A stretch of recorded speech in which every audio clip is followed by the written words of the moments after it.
All right, Broncos country, it is always wonderful to spend a Saturday evening with you. I am Mike Carmelini, your Mile High Monster, and I think I can get the Broncos over the hump. And speaking of getting over the hump, I am so close to 2,000 subs, 22 subs away. So if you are new to the channel, watching for the first time, please consider hitting that like or subscribe button. It helps us out a ton. The YouTube has a weird algorithm system. The Broncos finished at 14-3 and came up a little short in the playoffs. I thought it would be. I thought about it a little bit, and I was trying to figure out, other than Bo Nix breaking his ankle, of course, what would really help the Broncos this next year. Like, our window's open, right? So we can all agree that we are now in a Super Bowl window. I know Sean Payton believes that. I know the players believe that. I certainly do. And the co-hosts that I have on my show seem to think we have that as well. So maybe we should take a quick look at what we did do, some of the things that we did do. And then I've got 5 things that I want to go over with you guys that I really think could put us over the edge or get us to that next level to actually get us to the Super Bowl. And if you're watching the show, as you know, I will get to the chat, and I would like to hear your thoughts in the chat or in the comments, what you think the Broncos need to do. But here's a few things that we did do that I thought were pretty smart. We restructured Cooper back in March. Now we re-signed Courtland Sutton to a 4-year, $92 million deal.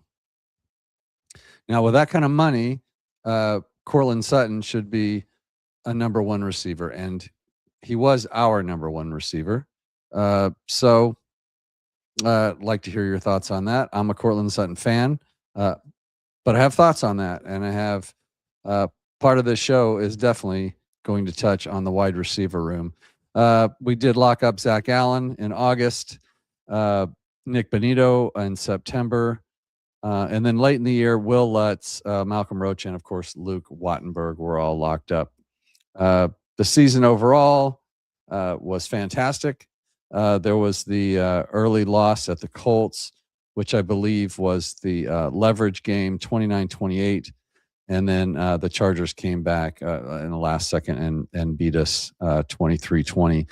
Then we just went on this crazy win streak all the way up till Jacksonville, beating every team in front of us except for Jacksonville for the rest of the season.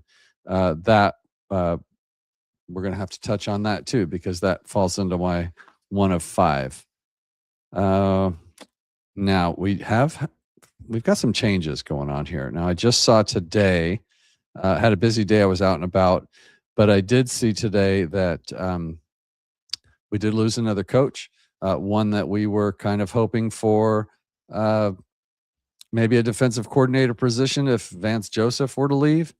And but Jim Leonard has accepted the defensive coordinator position for the Buffalo Bills. So that ship has sailed, at least for now.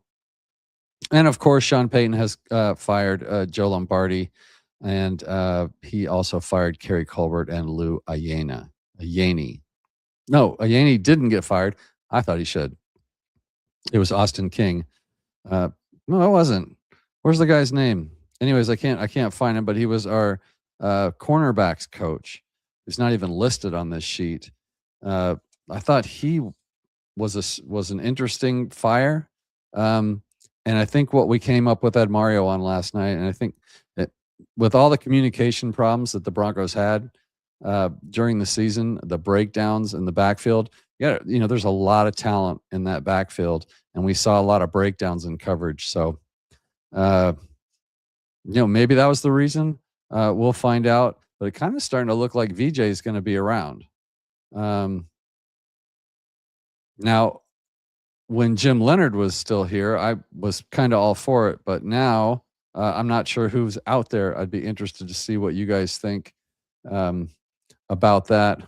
Good evening, Brett. Nice to see you in the chat. Nice to see you whenever I see you, actually. this I saw this too. This is some practice squad elevations that we had this year. Lavelle Bailey came up 3 times. Michael Bandy, of course, came up and played a few times. It's another interesting one. Do you remember when they brought Caleb Lohner in for the divisional round? This was just a paycheck. Everybody was really excited about that, but that was crazy. Adam Prentice was used sparingly, called up. The rest of them, like Calvin Morton, really didn't make that much of a difference. There were a lot of things that went right in this season, but I still think there was some things that went wrong. And I want to get into those. I want to go those with you.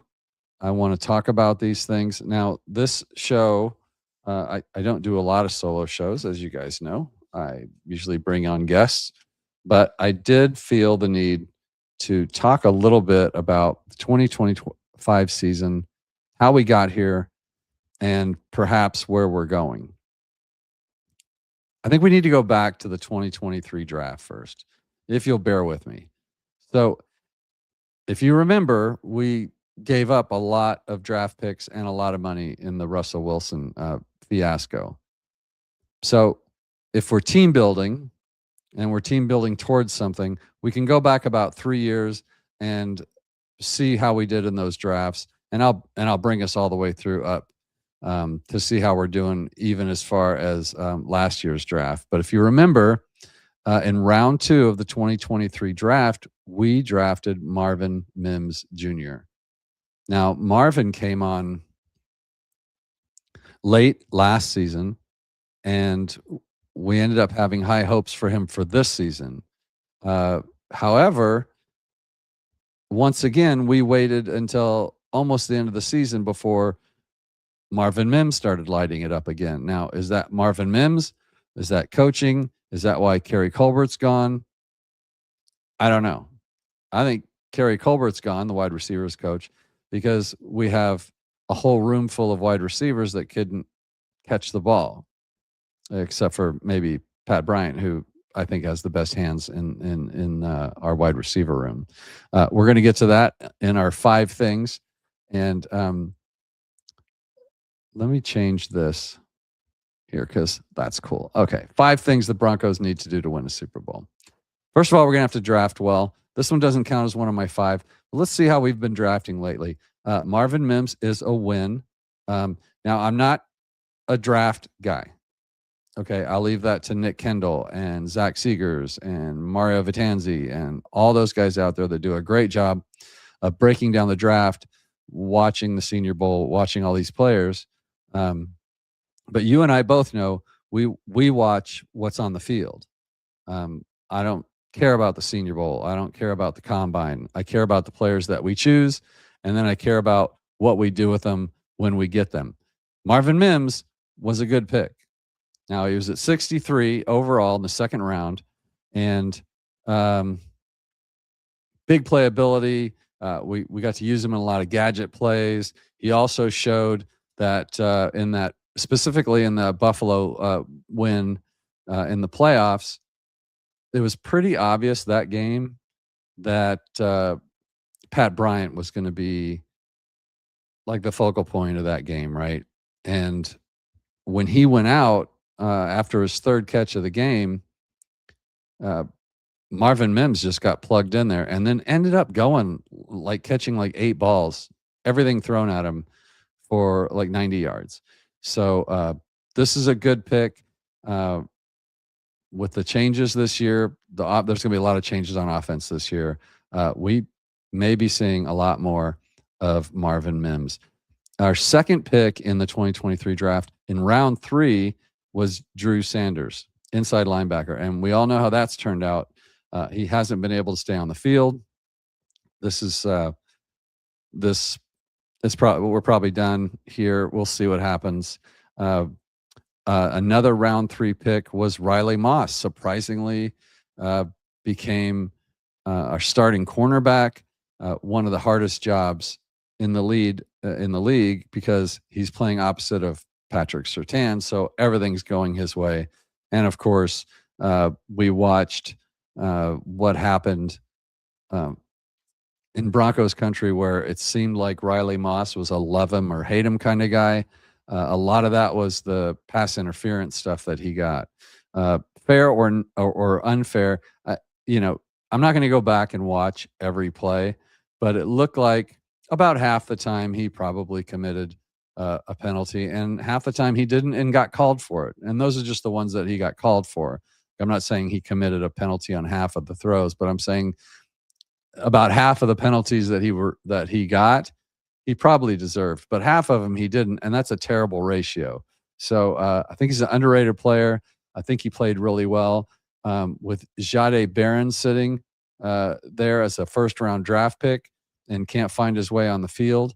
It's going to be interesting to see what happens to Riley Moss at the end of this season. We're going to have to get into that. We also picked up J.L. Skinner and Alex Forsythe. Now, Alex played an important role this season because we had injuries at that center position. So, and then Skinner, I think, special teams player, probably not a bad pick. You'd have to go back and see who was there, I guess, at the time. But Marvin Mims, the only real impact player I see there. But this, again, was before the 2024 draft. Now, here's where everything changed for Broncos country. You will certainly remember number 12 pick in the 2024 draft was Bo Nix, the quarterback from Oregon, who changed the face of this Broncos team. Now, a lot was said about Bo Nix, mostly because preconceived notions, where he was taken in the draft. There were 6 quarterbacks taken, or he was the 6th quarterback taken in that draft at 12. So, the press likes to make their statements, say what they're going to say, and then try and prove that right for the rest of this person's career. I think I remember this write-up. It was Legwold, actually. Yeah, so Legwold used to write for, I believe, The Post, and now he's at ESPN. He doesn't look like he loved the pick. I did love the pick. A lot of us did, mostly because we've been in quarterback limbo for so long that it was nice to have one of our own. And then with Russell Wilson coming in, we thought we were buying 2012 Russell Wilson, and we ended up getting, kind of chubby Russell Wilson, who has proven to 2 other teams that he can't play. So it'll be interesting to see what happens with Russ. But this was the big change, right? So here's where things changed. We got our own quarterback, A++ pick. 2 years in, he was a broken ankle away from taking us to the Super Bowl. No one will ever tell me different. There's no way Bo Nix loses a 10-7 game at home in the AFC Championship game. He would have willed that team to a victory. So, banger of a pick, home run pick. Super excited about that one. And then the next pick was not until I feel like I'm missing. Okay, so this is right. This is right. Round 3. So we didn't do round 2. I think we traded back and we got Jonah Ellis, which is another great pick. Jonas had some injury stuff, but honestly, looks like a player, doesn't he? Am I the only one that thinks Jonah Ellis looks like a player? Like, we kind of have a lot of pass rushing linebackers. Like somebody said, you can't have too many cornerbacks. I believe you can. And I think we proved that this year. But Jonah Ellis looks like a player. So that's part of what got us here. So this is good. Troy Franklin was next in round 4. Was excited about Franklin at the time. Now, his first year was certainly filled. He had the dropsies really bad. Bo was dropping in some big plays to him. Franklin was finding, his way past the perimeter or getting deep on a lot of defenses and just wasn't pulling down those catches. And honestly, if we're being fair, Bo was still not quite hitting on all those. So we saw a big improvement of that this year. But Troy Franklin, a good pick. High hopes for him. Round 5, Chris Abrams-Drain, another quality cornerback on the team.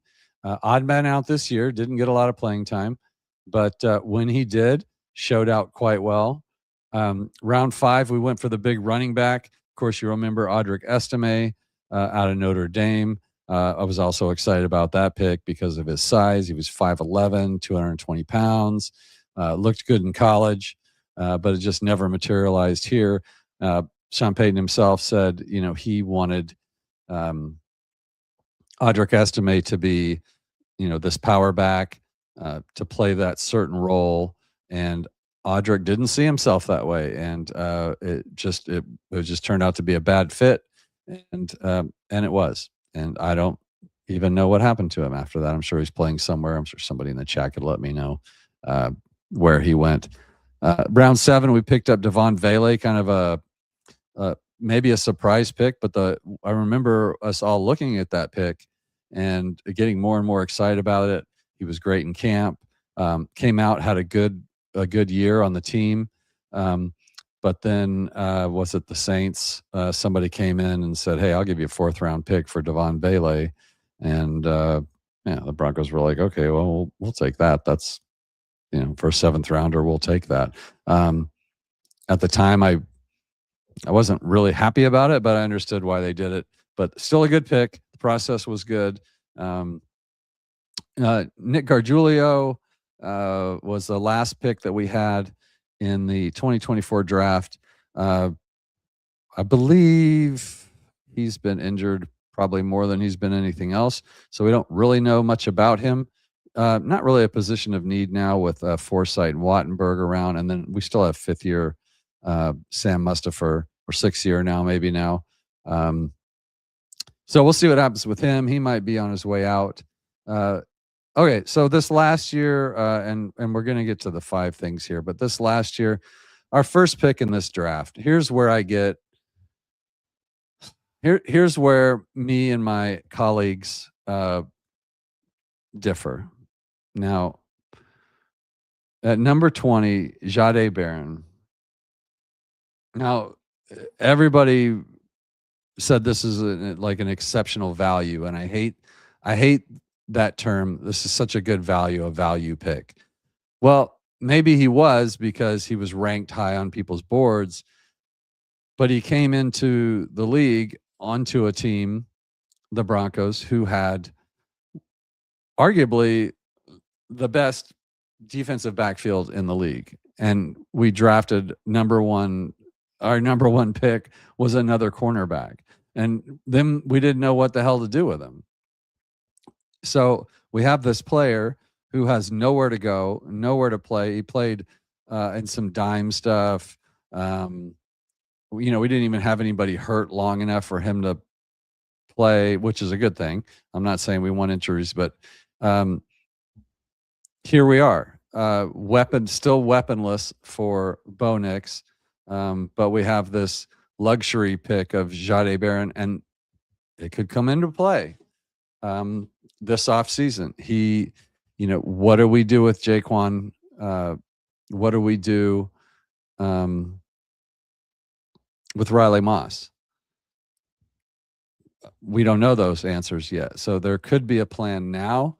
Maybe they've seen enough, but he didn't beat anybody out on the team to play. So not happy with that pick. Still not happy with that pick.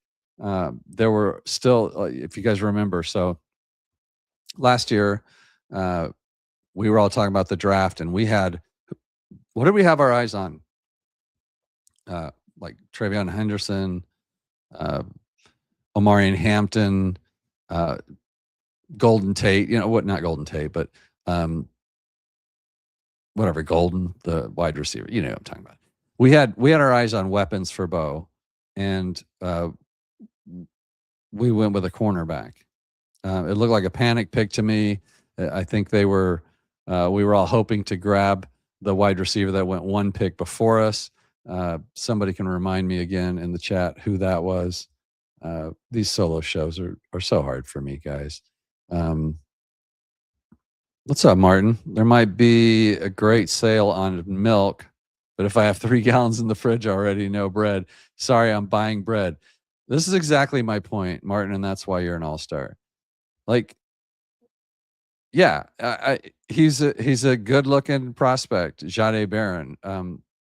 But the fridge is already full. Like, we don't have room for him. And Chris Abram-Drains had already shown himself to be like a pretty darn good backup. Like, if he would have had to come in and cover for Riley Moss for 3 games, I wouldn't have been that worried about it. So, yeah, that was just a wasted pick to me. Now they'll have to make moves, to make room for him if he shows out. We finally get our weapon. We skip on the running backs we wanted. At least most of us wanted, and we picked up RJ Harvey at pick 60 out of Central Florida. Now, if I'm being truthful, I kind of liked the pick because I went and went back and watched him, and I was like, wow, this kid can play, and he can play. However, we were still missing, as Colin Cronin always says on my other show, he said we got a bunch of hobbits in the running back because they're all like 5'8", 200 pounds. And RJ Harvey was like 5'8", 205 or something. He's just another small back, although he's built quite well. But to be fair, he was one of the leading scorers on our team. He made some incredible plays. He won some games for us. Yeah, this is a good pick. I'm glad he's on the team. Number 3 was Pat Bryant, another player that I'm happy is on the team. This would be the Vele replacement. He showed a lot in limited, opportunities. This passing game limited a lot of opportunities for wide receivers and tight ends, if I'm being honest. But he did, take advantage of his opportunities. He actually looked like he was getting more comfortable later in the year too. So Pat Bryant, I'm a fan of Pat Bryant. I'm a little concerned about, I guess I would be more concerned about the concussion thing. So he got the concussion. He was out a week, I think. And then when he came back, he was concussed again. So he probably was brought back too soon. Let's hope that, this time off will get him fully healthy and he won't be so susceptible to concussions, and certainly wish the best for him because I think Pat Bryant would be a wonderful number 3 receiver on this team. Now we get into some of the we had a lot of picks this past season. Savion Jones, the defensive end from LSU, maybe nice. Q Robinson, though, outside linebacker out of Alabama, would not be surprised to see him in the starting rotation next year. Our good friend Kodiak did a full write-up and or a video series on him, and I really like what I see out of this guy. So we're drafting well. I remember this next pick, round 6. We took a punter of all things, Jeremy Crawshaw, the Australian punter, who looked so bad in the preseason that we brought in Matt Hack in free agency as insurance. And it was funny to watch how panicked Broncos country was about our punter. It's probably a good thing he turned out to be a good punter because we punted a lot this season when the offense tended to disappear for 3 quarters at a time, or at least 2 quarters at a time, mostly in the third quarter, by the way, when we should be putting teams away. But Crawshaw turned out to be a good pick.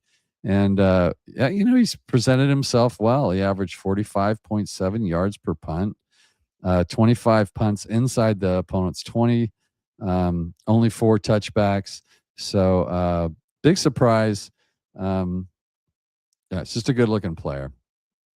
The weird one was the Caleb Lohner. I mentioned him earlier, the tight end out of Utah. The guy's 6'6". He's a basketball player. He caught like 4 passes in college, and they were all for touchdowns. And everyone was excited for him to be this red zone monster or whatever. Look, know who you're dealing with. This is Sean Payton. Sean Payton's not going to march some kid out there and make him the red zone weapon. You got to earn your stripes on this team. That's just the way it's always been. He's got a lot to learn before he plays. In fact, if I remember right, we put him in the preseason to test him out to see how he was doing, and I think he was in for 4 plays. And on those 4 plays, he committed a penalty on all 4 plays, and we never saw him again. So let's try and remember this year when the draft comes up and when training camp comes up, not to put everyone in the Hall of Fame quite so quickly. So it is a process. It does take a while. David, hi, David. Everyone follow David Talks Broncos. He is I guess he's my partner in crime on here. We do a show every week on Thursdays. And it's it's a banger. It really has taken off. We got a hell of a following there. I'm surprised he's sitting there on his fat ass in the comment section and not clicking on the link and joining me here and leaving me all by myself. But I think he's moving and doing family things, so I'll give him a pass tonight if he doesn't want to come on. What if Loner is a Julius Thomas ascent? What if monkeys fly out my butt? That's just not going to happen. If you, David, do you remember Julius Thomas? Or do you just remember highlight clips? Loner is so far away from Julius Thomas, it's not even funny, dude. Yes, please, and hit like and subscribe to both our shows, please. Thank you so much. It's incredible the growth we've had this year, and it's all because of you guys, and really appreciate it. By the way, Mic'd Up series, where I bring in a host from, as an example, this year I've got Romy Bean, Channel 9, I believe, and then Coach Mike Sanford from whatever radio station he is. I can't think of it, but he'll be on. Those two will be on the show. David will be on the show. I bring a host in from each show, and then we kind of do an around the horn thing, and I pick a winner, and it's usually either about who's best looking or who kisses my ass the most. So looking forward to that. We've got uncle nephew dynamic. That's me and David. At least it's not father or grandfather. So Kodiak has been banned from the show for 10 years for saying that Sean Payton is old and won't be able to coach very much longer, and Sean Payton and I are the same age. So sorry, Kodiak, you're out. That's what you get. And then we're still crying about A.T. Perry because David knows that Sean Payton, for some reason, hates A.T. Perry. So I don't know what to tell you about that, David, but he's next. My next A.T. Perry, that is why you're supposed to be on the show. But here's what I want to talk about. 5 things, guys. 5 things the Broncos need to do to win a Super Bowl. Now, we don't do what ifs here. We're the Broncos. We know how to win championships. We've won 3 of them. So either you beat the team in front of you or you don't beat the team in front of you, right? We know what it's like to win. We don't have to what if. But there's a caveat to that. Because I'm me and I'm also a fan, there's no one on this planet that can tell me that Bo Nix, without that broken ankle, wins that 10-7 game. Doesn't happen. It ends up probably 14-7. So that's not really a what if. That's just that's a bummer. Okay. Losing your quarterback. So what do we need to do? Here's the first thing we need to do. Now, I love the J.K. Dobbins pickup when we got J.K. Dobbins because we had R.J. Harvey, again, Hobbit, fast, great hands, finds the end zone, but we didn't have an every down back. And I'd been screaming for an every down back on this very program for 2 years when Javonte Williams wasn't what he was anymore.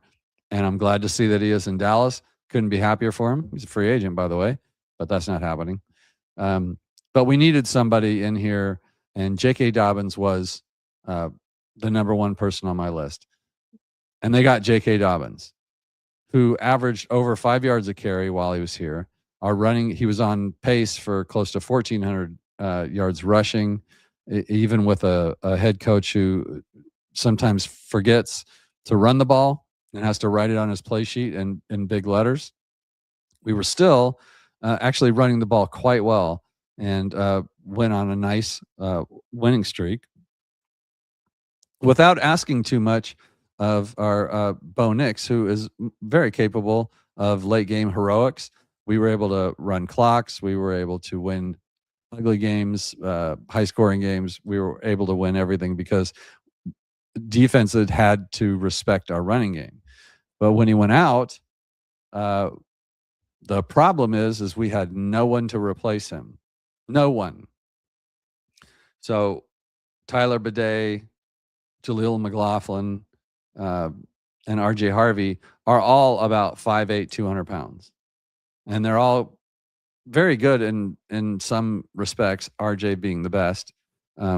It looked like Jaleel McLaughlin was the better running back on down to down, but Sean didn't want to use him, even though he was averaging close to 5 yards a carry. So number one thing we need to do, we need to bring back a running back like J.K. Dobbins. It doesn't have to be Dobbins. I think I'd like it to be. He wants to be here. He's explosive. He's a tough runner, but he's injury prone. So, what does that mean? It means that if we bring him back, we either need to draft. We need to draft a backup of proper size and skill set in the event that we lose J.K. Dobbins. That is the number one thing. This team needs a running game that can be depended on in bad weather. When you don't want the defense just sitting back, shutting down every passing lane, daring you to run the ball, and then you've got your backup running back who's averaging like 3 yards a carry. In fact, even less than 3 yards a carry towards the end of the season. So that would be number one. Now, if we don't bring back JK, there are some free agent options out there. And I'm sure most shows talk about this. Not an analyst. I'm not going to get into that. But Breece Hall is 25 from the Jets. He'll be a free agent. I don't know that I'm huge on that. I think, but it's an option. You got Kenneth Walker, Travis Etienne, Javonte Williams, I brought up before, and then Eric Dowdle. Now, Tyler Algier, my good friend Zach Seegers talks a lot about Tyler. He is infatuated with him. I believe some other people I've had on the show have brought him up. Now, I'm looking at 2025 at the Falcons. He had 143 carries for 500 yards and averaged 3.6 yards per carry. Now, I'll admit that I did not study the Falcons, so I don't know what their running game looks like. I don't know how good their blocking is or their offensive line is. He did have eight touchdowns, so he can find the end zone, which is good. So maybe there's something there, and maybe that should be a target. So if it's JK, if it's Tyler Algier, I don't know. I don't think I want to mess with Najee Harris or any of these guys, but they need to bring somebody in. We can't go back into the season. So upgrade that position at least back to J.K. Dobbins, who I believe will be healthy. Yet also draft someone else. Now you're not going to get two free agent running backs, like you're not going to get Breece Hall and J.K. You're not going to get Algier and JK. So if you get JK, expect a running back at least. I hope we get a running back. So number one, is fix the running game. Number two, this might be comfort. I don't know if it's. Here's the thing about the running back or the wide receiver room. Coach always says he likes this room. George Payton always says they like the people they have, and I do too. I like the guys that we have, but that doesn't mean we're not missing someone in that room. So I'm disappointed in that room because, first of all the drops, but second of all, because the only one there, well, I guess there's two of them. Franklin and Mims could take the top off, but can you name one wide receiver on our team that the opposing defense has to game plan around? Like, we play a lot of teams that it's like, man, if we could just handle this person, Jefferson or whoever, then we've got a chance. We don't have anybody in the room like that. And so if we kept that room the same, now it'd have to be -1. But if we kept that room the same, but added a true number one at the top that everybody has to worry about, and I don't care what it costs because we're going to have the money. I don't care if we go out and trade, steal a Jefferson, a Pickens. Some people talk about Alec Pierce. That's about it for me, I think, there. But other people would know better. But get somebody like that can take the heat off. Wow. Could Bo Nix really use that? Even if all he does is take a safety and a corner with him, that opens up a lot of room. There was not a lot of double teaming going out there against our wide receivers. They didn't have to. Bo was thrown into a lot of tight windows, and I'm not saying Sean didn't scheme up some open receivers. He did. Bo just wasn't there quite yet, but I think he is now. But a number one receiver could really elevate that room all the way down the list. Now, you would have to lose someone in that room, but think about some of the wide receivers that we had to use this year. Michael Bandy, Little Jordan Humphrey. These are names that we can live without. So get us a number one receiver, whatever it takes. Just a badass. I don't know, Higgins. Again, Peckins, who did amazing things this year. Go steal that guy from the Jaguars, whatever his name was. Give a 1 1/3 for him. Don't care. That would be huge for this team, and could end up being the strength of this team. I really believe that, and I'll get to why that is here in just a little bit. Next thing, you really need to talk about this inside linebacker thing. Now, Greenlaw was a big signing in the offseason, and I was a big fan of that. Still am. He was injured twice with kind of separate injury. I think it was a quad, and then he was dealing with a hammy. And then it turns out at the end of the season, he comes out and he says, well, guys on the show were like, it just doesn't make sense that he's not playing, this injury. And it turns out they were right. Greenlaw said learning VJ's defense was like learning Spanish. So he no habla and no entiende español. So apparently another year in the system, because it looks like VJ's staying, right? Lost Jim Leonard. We don't really have a lot of options now that I know of. He's going to have to stay healthy, and he's going to have to learn that position. Now, here's where it gets tricky. The Alex Singleton conundrum. Because Alex Singleton was on my list as breakout player of the year and turned out to be massively not that. And then kind of came around later and played well. Now he catches a lot of heat because we, as Broncos fans, hate nothing more than watching a tight end go off on us, or a running back run a wheel route and take it for 35 yards because the linebacker can't keep up with them. Now, to be fair, I don't know what's being asked of Singleton.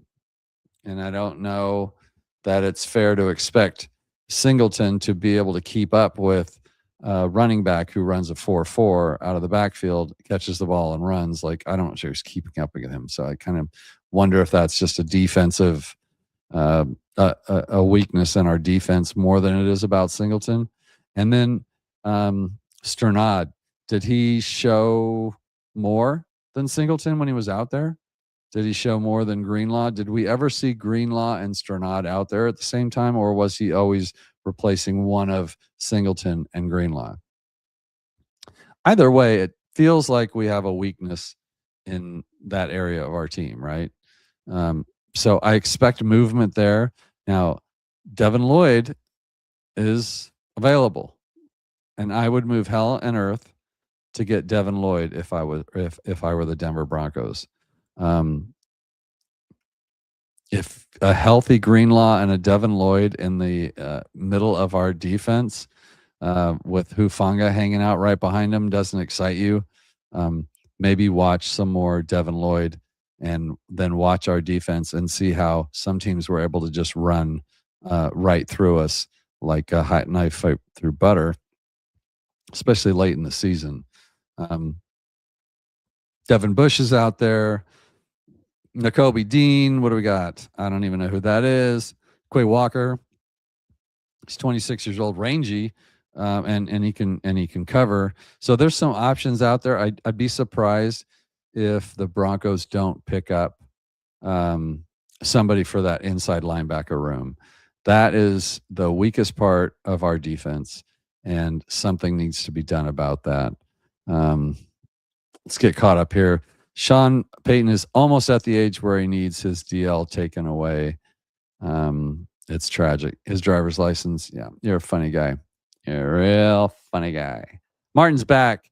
JK was a good plan B when our plan at running back RJ showed early in camp that he wasn't a third down back, but he's too injury prone to put all our hopes on him next year.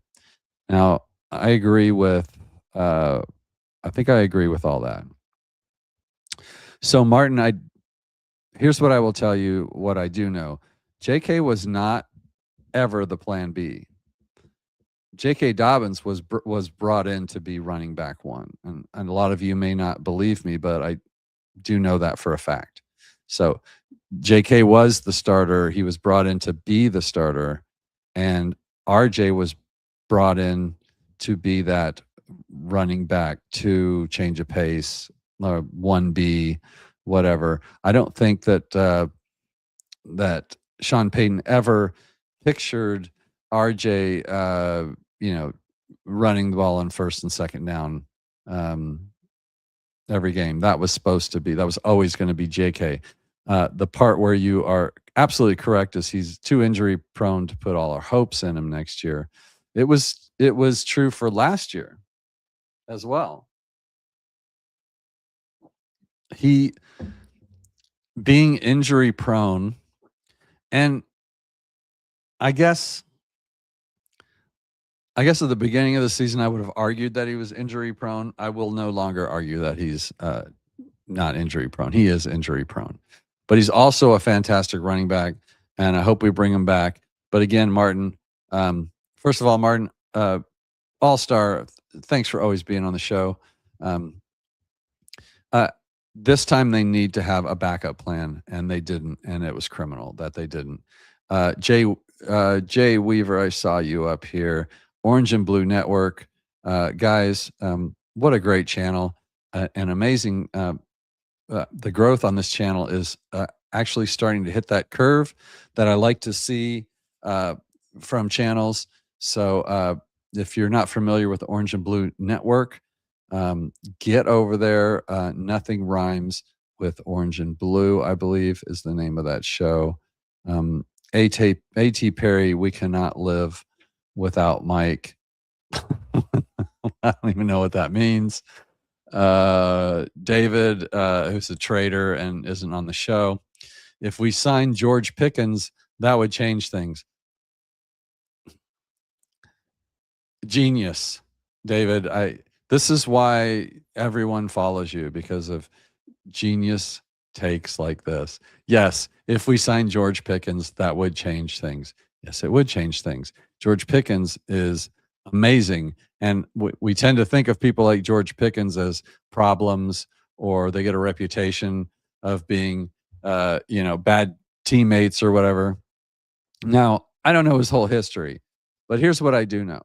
Since I'm older than dirt, as you pointed out, and I should have my driver's license taken away, um, I have a little bit of a different take on 22 to 25-year-old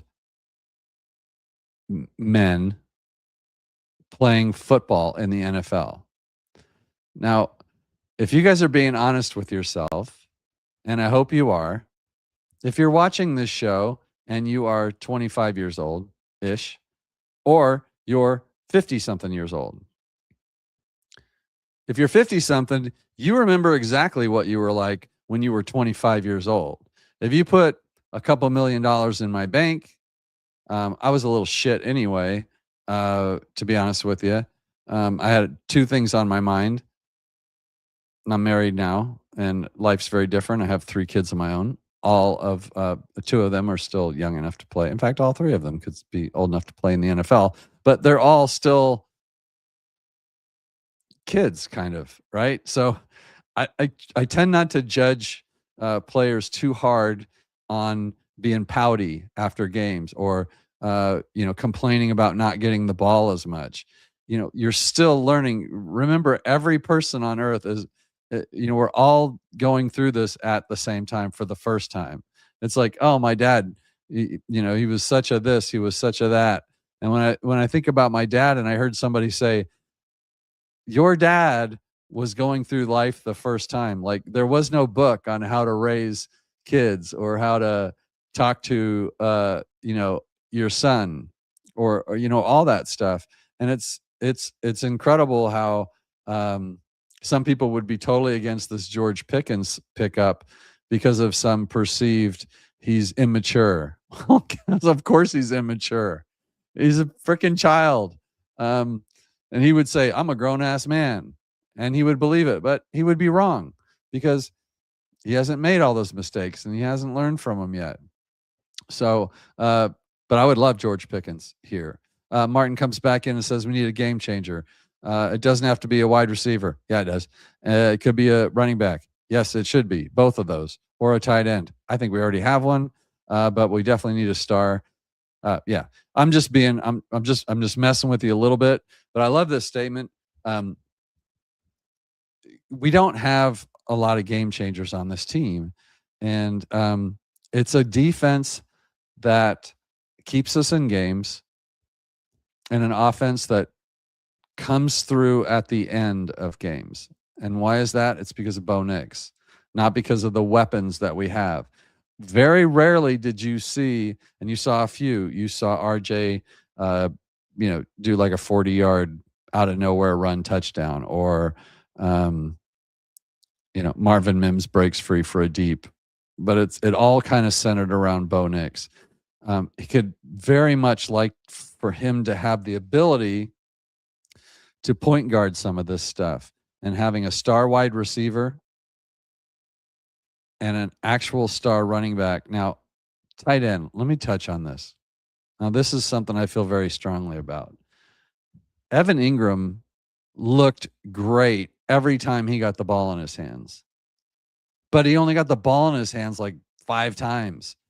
And that's an exaggeration, but like this offense just did not play to the tight end. There were very few plays that I saw designed to go to tight ends this year. And you can just watch the film and see that.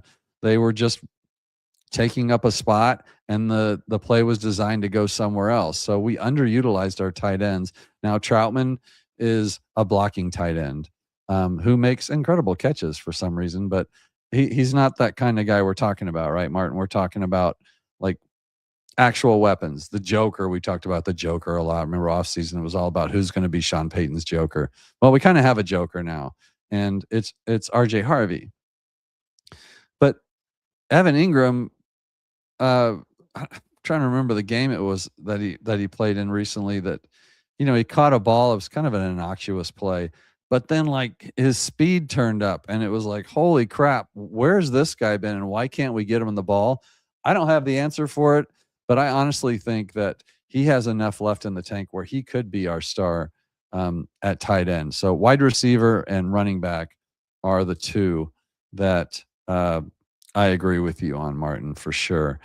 David, are you cool spending big money on inside linebacker? I am very cool spending big money at inside linebacker. Look, if we're going to depend on our defense, let's fix the biggest hole in our defense and get us a proper interior defensive player. Inside linebacker. Now, I know Singleton's a captain. He wears the green dot, but he's not the only one that can wear the green dot. There's a lot of communication that takes place, and I think Vance deserves criticism for it getting a little complicated on defense. If you're playing confused, if you're thinking while you're playing, you're not making plays. Like Jaquan McMillan, his position doesn't take a lot of thought. It's pretty narrow on what he's going to do. He can blitz, he can run up and make a tackle, or he can cover a player. When the offense comes out and does a bunch, they do their little bunch formations. The Broncos struggle with that. Why? Because they don't have their communication stuff down. But Jaquan was never the one that really busted those. And if he did, I don't remember it. I'm sure one of you jerk-offs will remind me in the chat of where I'm forgetting where Jaquan busted. He did miss some tackles, but that's beside the point. The point is, though, is inside linebacker calls the plays and makes a few adjustments, okay? But I don't feel like that justifies having, if I'm being honest, below average inside linebacker play. It's such an important position when you've got, your defense is just running man coverage.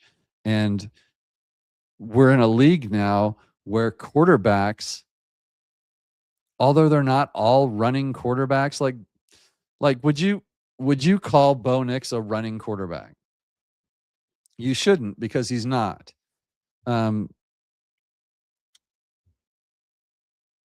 Okay. Let me make a differentiation here. Running quarterback, Michael Vick was a running quarterback. Okay. Almost a run first quarterback. Now, Jackson is kind of in that middle area because he's actually a really good Lamar Jackson is a very good passer of the football, but he's an incredible runner out of the backfield. So he's kind of that dual threat, right?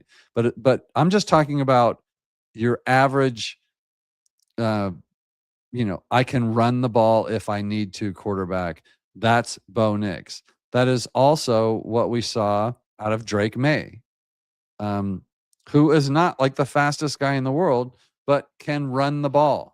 And the Broncos are so susceptible to that because they don't have anybody that can stay back and spy the quarterback. And I just don't understand why someone like Patrick Mahomes, who runs about as fast as I do, can gain 20 yards on 3rd and 17.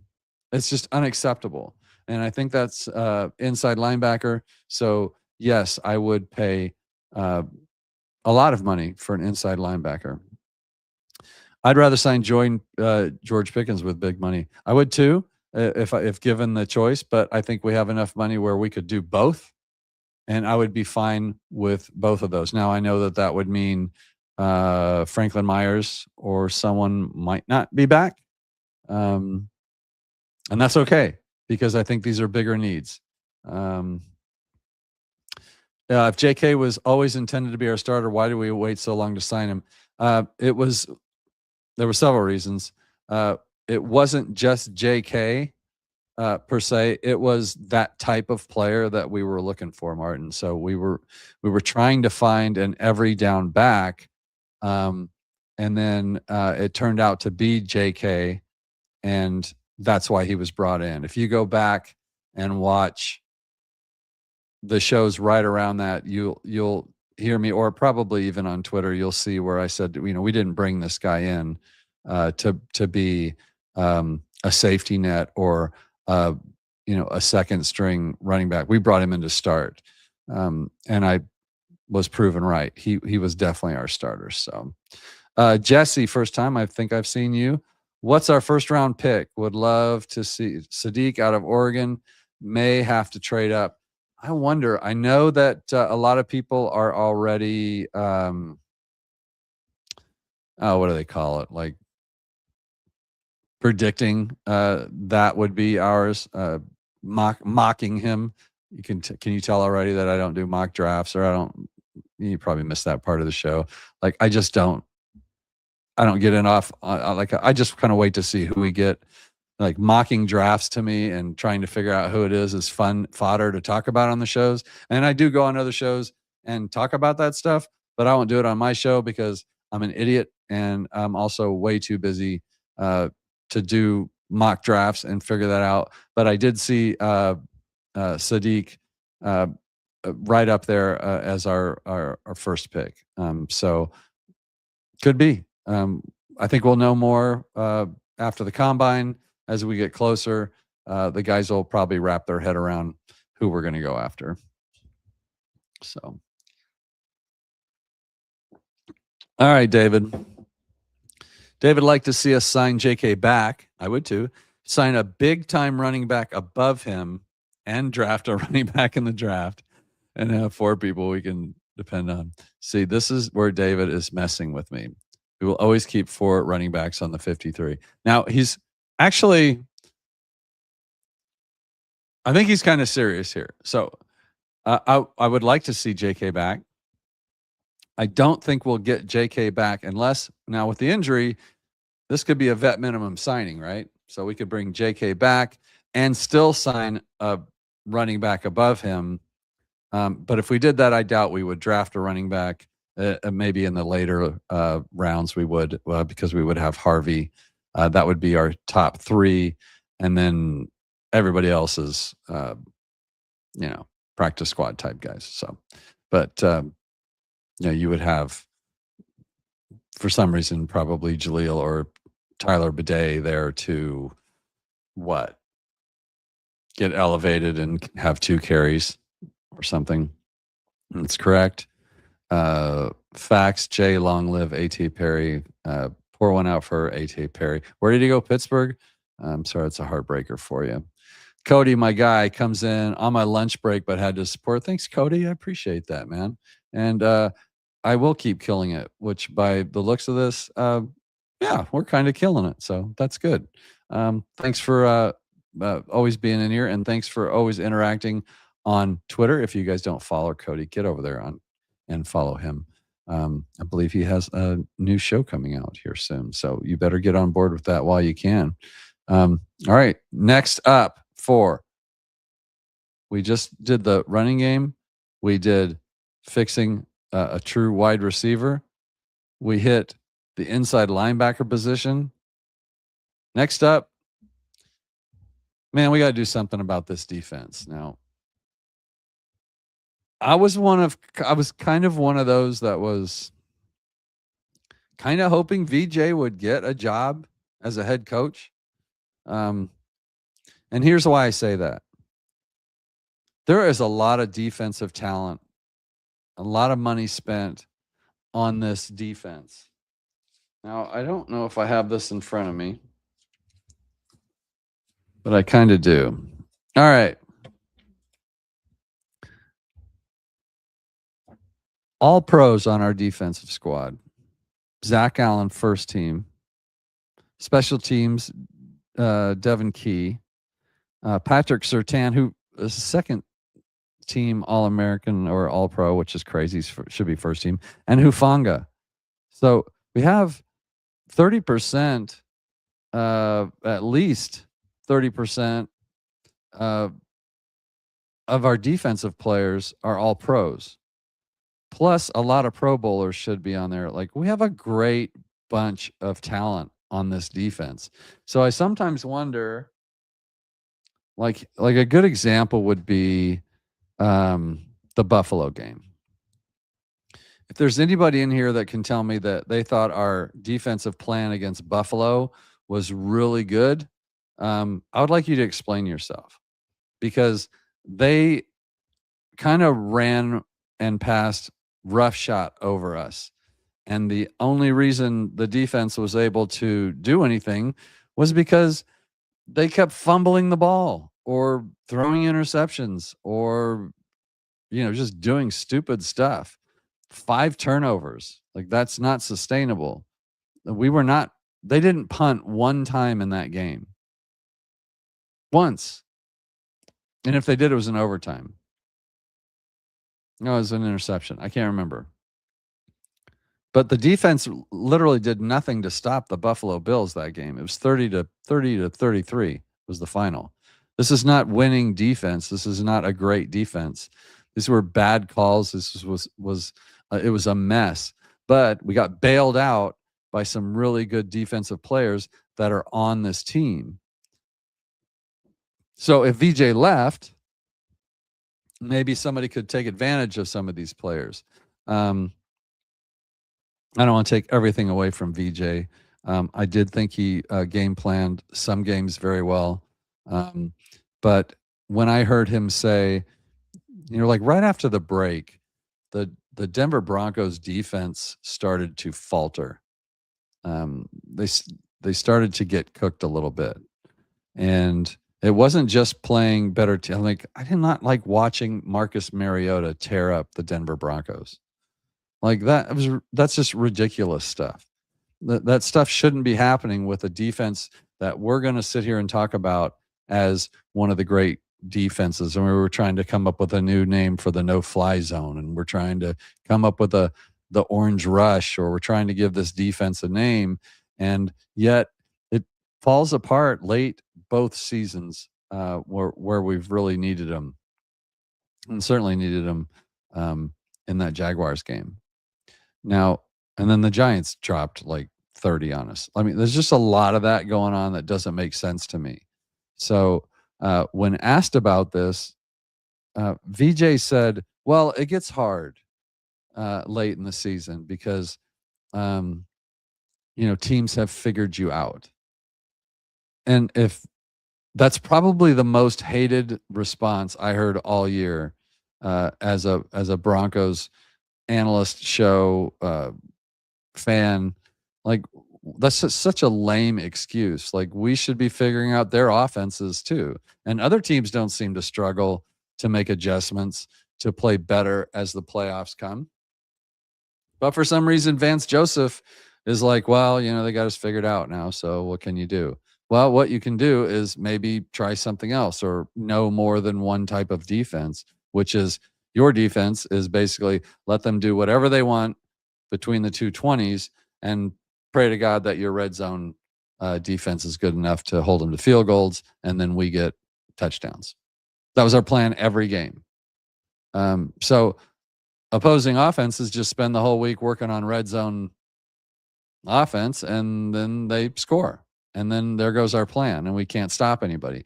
We would go down and score, and go back and look at the season. Whenever it would be some tight game and the defense was doing well, if the Broncos marched down the field and scored a touchdown, you know what happened on the next series for the opposing team? They marched down and scored a touchdown. It was like every damn time.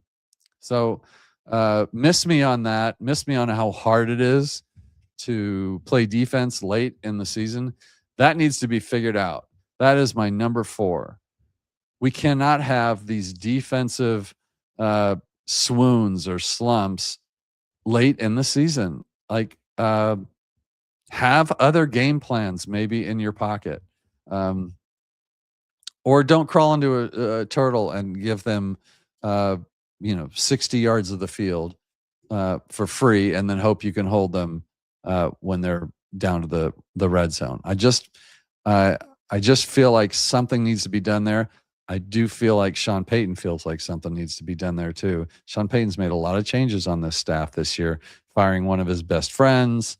I don't know that he was hoping that Vance Joseph would get hired, but I think that ship's probably passed now with Jim Leonard being gone. A lot of people were excited for that. I believe Leonard comes from that mentor tree, or not sure, but something a little more aggressive, I think. And also, I don't like the fact that our pass rush disappeared for games at a time. Now, I like our pass rushers, and I think we have a good room there. But to call it dominant, it was kind of game planning, right? Like we were able to game plan pass rush. We set some records there. We got a lot of sacks, won a lot of games. So if I sound a little pissy and crybaby-ish about the defense, I apologize. But I do have a sore spot when I see, teams just moving up and down the field and scoring seemingly at will when we should have enough points to win the game. We score 24 points in a game, we should win that game. So here's my biggest one. And this kind of ties into the running back room. It ties into the wide receiver room. Bo Nix, I mean, he's got the clutch gene, right? Particularly in the fourth quarter, when he's trailing in games. So when the Broncos are trailing in games, is it Bo Nix that comes alive, or is it Sean Payton changing the game plan or opening up the playbook a little bit? Now, it might be a little bit of both. I think one thing is certain with Bo Nix, and he's proving it. Well, he's proven it almost every time he's been asked to do it. He's gone out and won a football game for us. When if it were not for him, we wouldn't win that game. So, Danny Greenlaw is coming back. Yes, at this point. So, we're a long way it's a long way to the end of the rope from here, as they like to say. But yeah, he should be back. What other options do they have right now? First of all, and I don't know what his contract was. I would have to. Let's see. We go back and see what he signed. Well, I don't have it in front of me. Sorry, man. Somebody can check that. I thought it was a 2-year contract. I think he's back, but hopefully healthy, and hopefully he knows the system.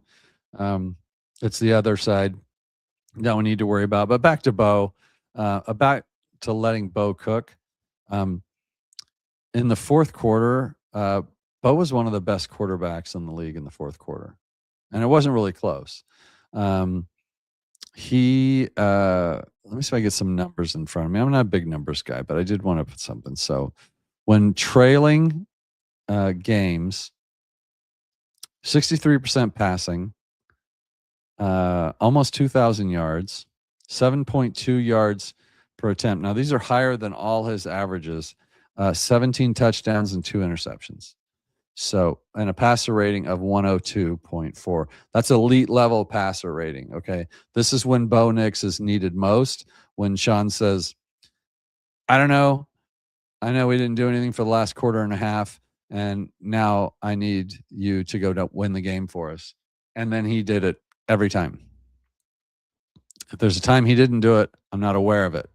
The Jaguars game was out of hand. He didn't have the opportunity to do it. He did it in the Chargers game. And then the defense let Justin Herbert, of all people, march down the field with a minute left on the clock and kick a field goal. And then he did it against the Colts, and we had a leverage call that took back the winning field goal. Those are the only 3 times that he did not do exactly that this season. And he didn't have the opportunity to do it against the Patriots. So, yeah, 3 times out of all those games, he literally did exactly what we needed. And think about it like the Giants game. Okay, it's 19-0. We're down by 19 points early in the fourth. And then I think it was something like, I want to find this. I thought it was like 6 minutes left in the game, but Nix became the first player to throw for 2 touchdown passes and run for 2 touchdowns in fourth quarter to win a game. That is clutch play. 279 yards, 2 passing touchdowns, 2 rushing touchdowns. Greatest quarterback, fourth quarter comeback, probably in all time. Another example would be the Chiefs game where we won. It was 1916 heading into the fourth. Knicks came to the game, um, and got the tying drive, and then was able to come back and go back and do a winning drive. So like two winning drives there. The Philadelphia game was a classic comeback game. Not the biggest numbers, but still, he led a fourth quarter rally to win the game. The Jets was kind of a boring game, but it was another game-winning drive. That was kind of a magic game. The Texans too. We had like 50 seconds left in the game, and I remember asking David about this. It was like, when you saw that we had 50 seconds left, was there any doubt in your mind that Bo Nix would win the game for us? And the answer was no, because we absolutely knew he would. And then in that Bills game, we go to overtime.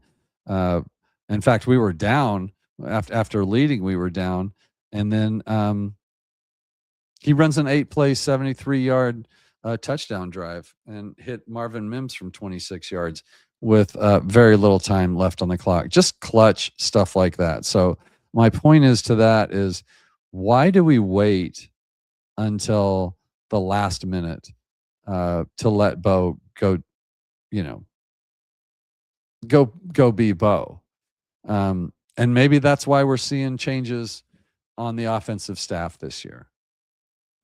Joe Lombardi, with Joe Lombardi being gone and Kerry Colbert being gone. Now, last I looked, and I've been on this show for over an hour, and I apologize if it got too long for you guys, but it's Saturday night. We can talk Broncos for a while. Maybe Davis Webb does stay. Now, I don't understand all the hype on Davis Webb. I think this is kind of that same like stuff we do in the preseason, right? Where we get really hyped up about a camp hero or a draft pick and maybe it's too soon for that. But what I will say is that Davis Webb and Bo Nix have an incredible relationship. And I think that Davis Webb knows really well what Bo wants to do and what he's really good at. He spends more time with Bo than anybody else, including Sean Payton.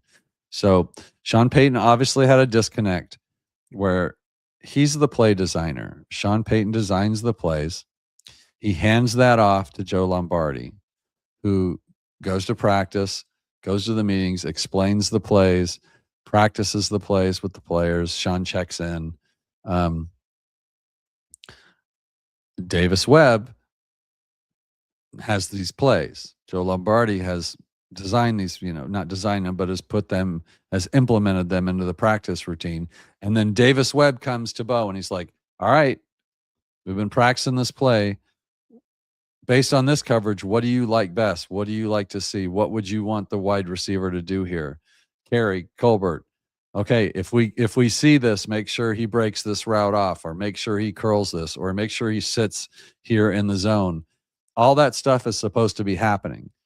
So there's a lot of moving parts there. But the one person that's in all of it, as far as Bo concerned, is Davis Webb. Because at the end of the day, if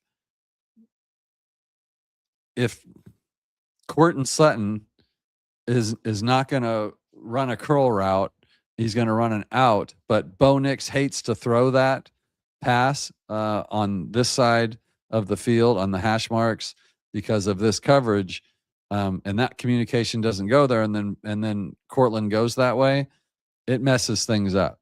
And there was a lot of that in this offense this year because I still believe that Sean Payton is one of the best play designers that the league has seen in a long, long time. So Lombardi's gone and Kerry Colbert are gone because they were not getting that information to the field or to the players. That's the only reason it can be. So now if Davis Webb stays, which is looking more and more likely, will he be the offensive coordinator? Now, Sean Payton is the offensive coordinator of this team, so this does not concern me. OC for Sean Payton is not only in title, but it's a lot of just in title. He's not totally in charge of the offense. Sean is not going to let that go. This whole play calling thing, I'll believe that when I see it, as we all will. Sean Payton has said some things, though, that were pretty introspective and did make some sense. Like he was talking about, as I get older, it's not that he loses it, David. It's that he starts to he's gained a lot of experience. He's seen a lot of things happen, and he starts to let that maybe doubt creep in. Like, man, we should take a shot here. But gosh, what if we get it picked off and we're up by 3? Maybe we should just be a little more conservative and see if we can, kind of matriculate down the field. And if we do, if not, we'll punt, and then we'll depend on our defense. And I think we saw a lot of that this year, and it got a lot of us in trouble. And then that's where the fourth quarter Bo Nix show starts. And again, I repeat, he never failed us in that situation. So here's hoping that Sean learned that lesson. You can teach an old dog new tricks.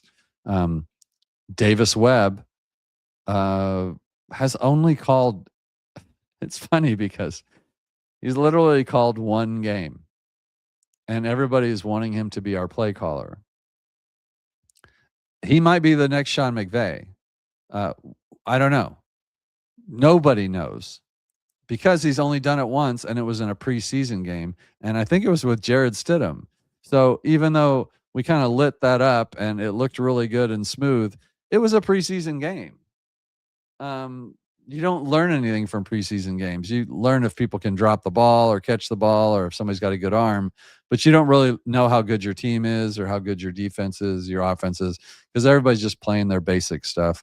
But if it's something, he's impressing people somehow. He's in a lot of, he was interviewing for head coaching jobs, offensive coordinator jobs, and by all accounts has presented him very well in these interviews. And in fact, I'm not sure who pointed this out to me the other day, but Davis Webb is the first person that's ever come in to Dove Valley to interview with Sean Payton, and Sean Payton did not let him leave the room. So he must be very impressed with him. So I think we know where this is going. I know there are, I think Kliss put out a tweet about, let's see if I can find it. You guys are used to me like looking for stuff on the fly, so this doesn't bother you. But I think he put on a tweet that kind of like laid out what it could look like. All right, there's an Algier tweet.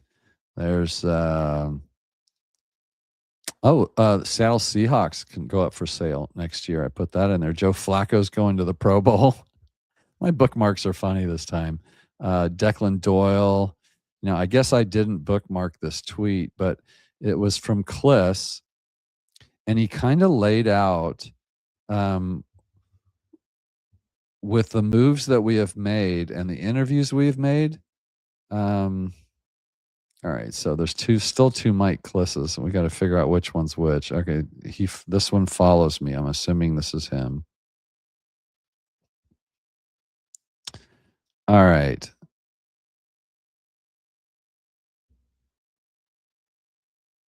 Yeah. So we've got Jim Leonard's getting hired as defensive coordinator of the Bills. Leonard follows Pete Carmichael, who left the Broncos to become the Bills' offensive coordinator. Now, I could have swore he put out like a tweet that explained how this coaching staff could come out to play, like how it opened up the door for Davis to stay. And there was someone else in play here, and I can't remember who it is. You guys are smarter than me. I should probably just look at the comments and see who they are. But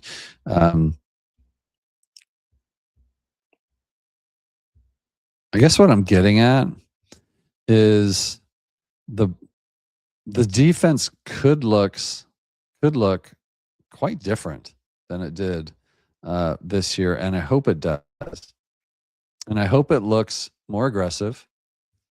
I hope it looks more. I know this sounds like I'm talking out of both sides of my butt, but I hope it's more run first, like running to set up the pass instead of running all these screens to replace the run. So all those screens that we saw were because we couldn't run the ball, so we were trying to run screens and get a couple yards there. It's the same result, um, but it doesn't really demoralize a defense or wear a defense down like a good running game does.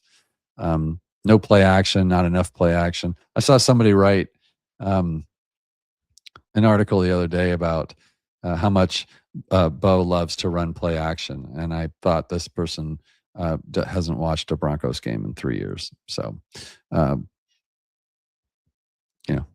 take that and figure that out. So my bookmark reactions, not a lot of bookmarks tonight. I guess the only ones I saw for this show, of course, is Jim Leonard leaving. Now, here's Zach Seegers saying Algier is top tier for us. So I trust Zach. If he's seen something in Tyler Algier, then I'll take him at his word. I think it's interesting that for some people saying how Sean Payton is so hard to work for or how antiquated his system is, they sure are taking a lot of our coaches this year. So I think good news is on the horizon for the Denver Broncos. So let's just keep it going. If you guys have been here this long, if you've had enough, I don't blame you for checking out, but wife's at the clubhouse running got a party there or something they got to run. So I'm here on my own. So open up the chat. Chat's open if you guys want to hop in and say something. Thought I'd kind of run through a couple things here now. Someone asked earlier about the tight end out of Oregon, Kenyon Sadiq. It's probably time to invest in a real tight end, at least a younger one. But that's still dependent on whether Sean Payton is going to start incorporating the tight end position in the passing game. I was surprised to learn that Zach Strief, our running game coordinator, did not or is still around, although I think he's done some good things with our offensive line. And if you look at this, so they had last year, our special teams coach coordinator was Ben Kotwika. And we got Rizzi. And Rizzi turned out to be an upgrade. Like for a while there, I was worried about Rizzi. But he turned out all right. Offensive passing game coordinator, Davis Webb. Now, I was under the impression that he was quarterback's coach, but he does have a title of offensive pass game coordinator. So our pass game needs some work. So hopefully he's able to do that. There were a lot of other changes. So cornerbacks coach was brought in. It was Addison Lynch, who lasted 1 year before he was fired. And then our offensive run coordinator, we didn't have one the year before, but we had Zach Strief. So Zach Strief and Darren Rizzi did hold assistant head coach positions along with Jim Leonard this year. So we lost Jim Leonard as one of our also assistant head coaches. So front office, don't really need to worry about that. Not really talking about. Now, here's free agents. So look at these names now. Do you remember Quinn Bailey? He didn't sign with anybody. Cody Barton went to the Tennessee Titans. Could we have used Cody Barton at inside linebacker this year? Like, I feel like he played He had faults, but he played pretty well for us. Certainly better than, say, Singleton. Yeah, this is one I do agree with. My hope is that Davis Webb can actually use Evan Ingram. Like like he's a weapon that was underutilized. And yeah, I have no idea who that is. So Eli Stowers. Get to know me. Get to know me. I have no idea who that is. Riley Dixon. Remember we got rid of Riley Dixon? He went to Tampa Bay. Let's see. Restricted free agent. Just kind of give us an idea of what's going to happen this year. Brony, is what's our long snapper, right? Like, so he came back. Little Jordan Humphrey went to the Giants, and then we got him back. Again, that speaks to injuries as well as our, I don't know, our general room there. So, Krull was a we brought him back on a 1-year deal. Jaquan back on a 1-year deal. DJ Jones came back on a 3-year deal. That was a good move. Oh boy, Tremont Smith went to Houston. Justin Sternad came back on a 1-year deal. Tillman, what's going to do with they're going to do with Tillman? And then, of course, Javonte Williams went to Dallas, and Zach Wilson went. Our signings this year were the very first signing was March 13th. It was Evan Ingram for a 2-year, $23 million contract. So Evan will be back next year. Greenlaw signed a 3-year, $35 million contract. And actually, I think I saw. See, Martin, my guy, already came back, doing my work for me. You're hired. Hufanga was 3 years, $45 million from San Francisco. Trent Sherfield, of course, Matt Hack. We talked about him. He went to where he went. So see if we had any other signings here. That was J.K. Dobbins was June 11th. So that'll be after, the draft and everything. That's when a lot of this stuff will start happening. I don't see anybody else that came in that really made any difference. Adam Prentice was signed in August for 1 year. So we'll see what happens with him. And then a bunch of all our practice squad turned out to be Lavelle Bailey, Bandy, Ellinger, Loner. I don't know who that is. Jordan Miller, Quentin Newsom, A.T. Perry. Sorry, David. A.T. Perry. That breaks your heart. Keydron Smith. Did he get injured? Because he looked good for a while. Reese Taylor looked good for a while, too. The signings are incredible. I mean, there's just page after page of all these signings. It's crazy how busy that front office gets with there's just signings after signings. I'm just looking for anything.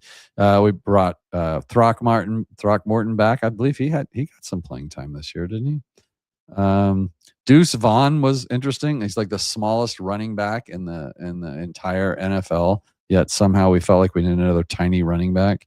Couldn't find one that was big enough to run the ball on first and second down. Mercedes Lewis we signed in October. That was a weird one too. Like the guy was 90 years old. We felt like we needed him. I don't know that he ever did anything. Of course, Bandy came back again and was cut and then was brought back again. Elijah Moore came in and actually played over A.T. Perry. So, David, think about that. Mercedes Lewis brought back again. Who else do we got? And then cut and then brought back again. These aren't elevations. These are actually cuts and signings. So, and then Mercedes was brought back in January. And then the Nooch came in when Bo got hurt. And then our last signing was Brandon Johnson, which actually I'm a fan of Brandon Johnson, but I always find it funny how excited we get on a late season. We bring someone in, and of course we never see them. So,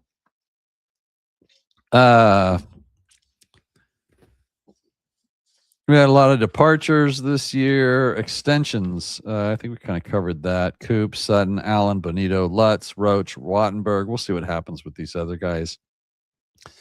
We already went over the draft. I was looking for something I did want to go. So injuries this year were kind of low, but impactful.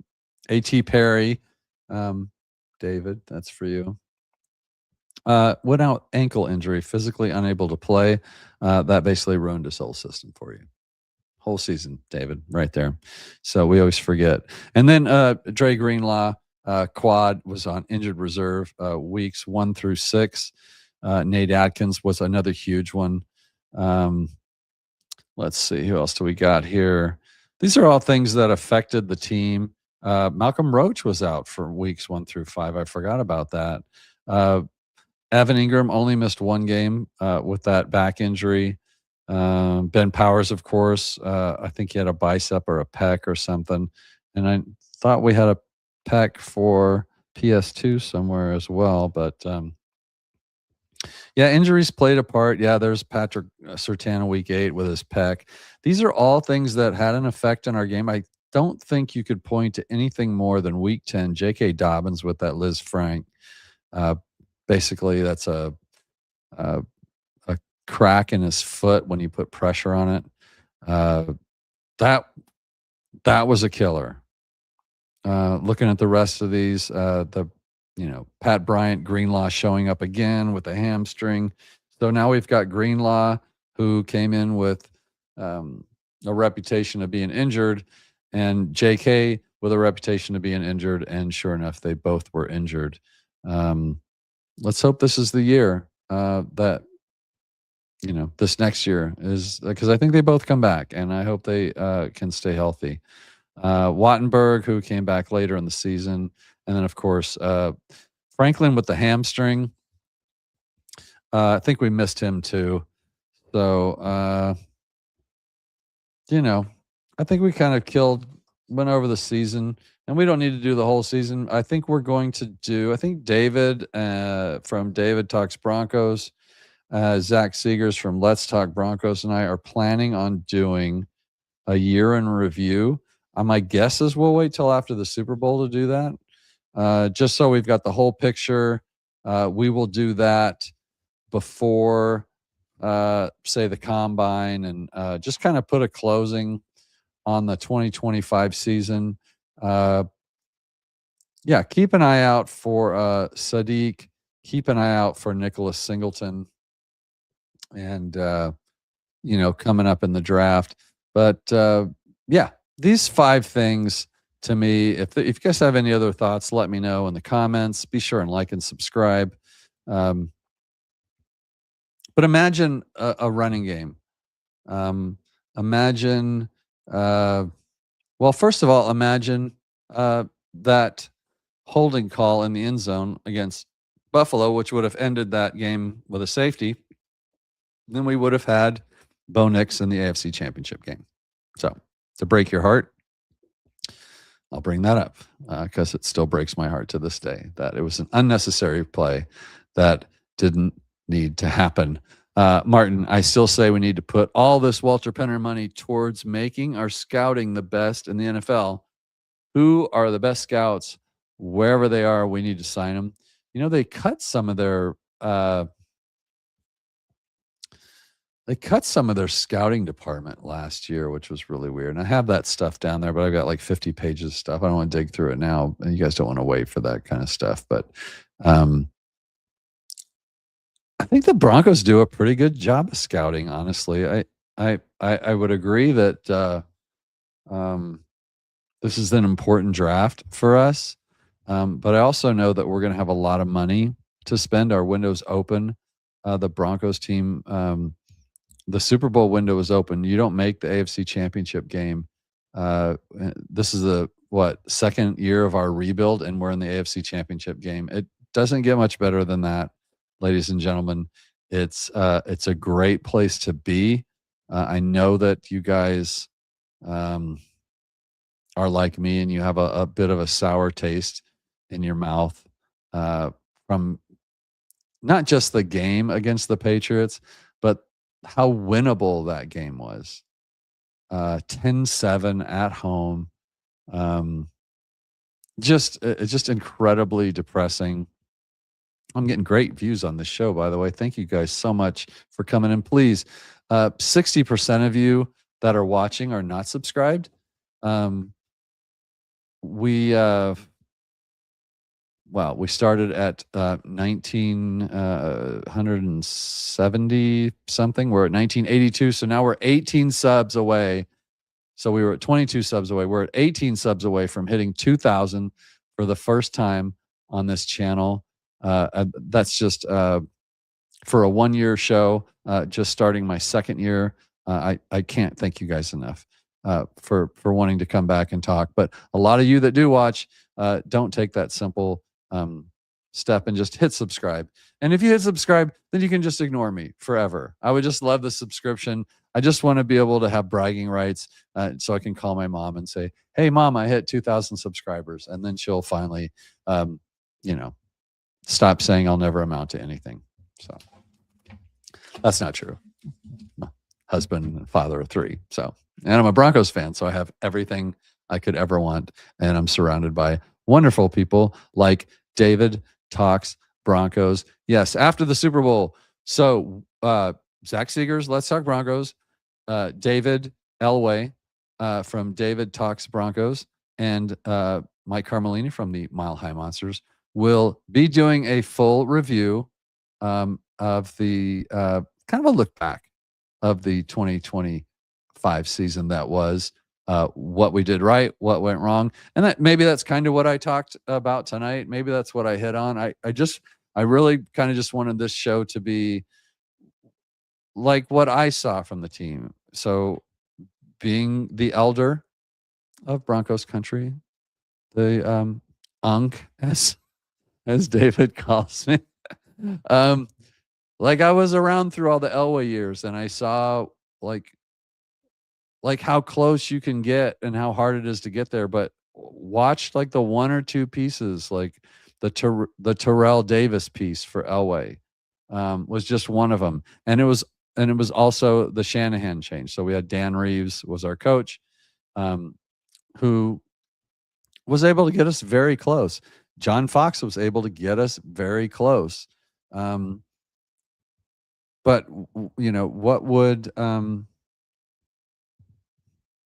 what would John Elway have been without Terrell Davis? What would Terrell Davis been without John Elway?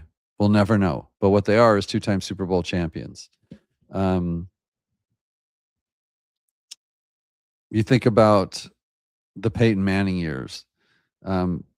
We had this incredible offense where we could seemingly score at will. I remember coming out, is it Peyton's second year after Buffalo, after the Raheem Moore completely blowing that play, and then coming out the next year and Peyton Manning throwing for 7 touchdown passes in that game.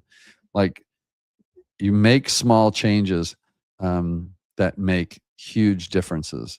And when Kubiak came in, he took this high-powered offensive team and said, we can win games, but we can't win Super Bowls like this. Now, Peyton was kind of falling apart then, but the point remains that he made a few changes. We drafted for defense, and we flipped the script and won a Super Bowl. So what are the things that we need to do? We need to flip the script a little bit. And I think my biggest one is we need to take the leash off of Bo Nix and this offense. Until he proves us otherwise, let him go out there and hunt and go for the end zone. He seems to find it just fine all the time. He probably had a few more interceptions than we'd like to have seen. But honestly, he wasn't like he wasn't an interception merchant. Like he played well, and he played well when we really, really needed him to. So I thank you guys for watching. I thank David for helping me out in the comments. I will never forgive you for not hopping on and making me do this by myself. But I didn't mind it because I had all of you watching, and by these numbers, it was a lot of you. So thank you so much for watching. Go Broncos. think about those 5 things. If there's others, please leave them in the comments. I read every comment. I try to respond to every comment. I value your opinion, and I try to incorporate them on the next show. So hopefully, I will see you again on the next show. For sure, look out for me and David. Well, you can look for David almost every day because he puts out more content than just about anybody I know. You can look for David and I certainly on Thursday, where we've got a really special show coming up on Thursday. I'll make that announcement then. Enjoy the weekend off. No football. You know what? And also, I figured out today, we had guys down at the Senior Bowl, and I was thinking, what are they doing at the Senior Bowl so early this year? Why are they down there so early? And what I realized it's at the same time. It's that normally the Broncos have been sitting around for 2 weeks with the season over, and our season just ended. That's how good we've got it. Game away from the Super Bowl. So this is our new reality. Let's hope it keeps going. If they listen to Uncle Mike, they will get that. We'll be in the Super Bowl next year. Book it. And it's kind of nice to have the Patriots Broncos rivalry back, isn't it? Especially knowing that we can beat them and we will beat them next year. So better than having the Chiefs around. Go Broncos. I'll see you next time. Enjoy.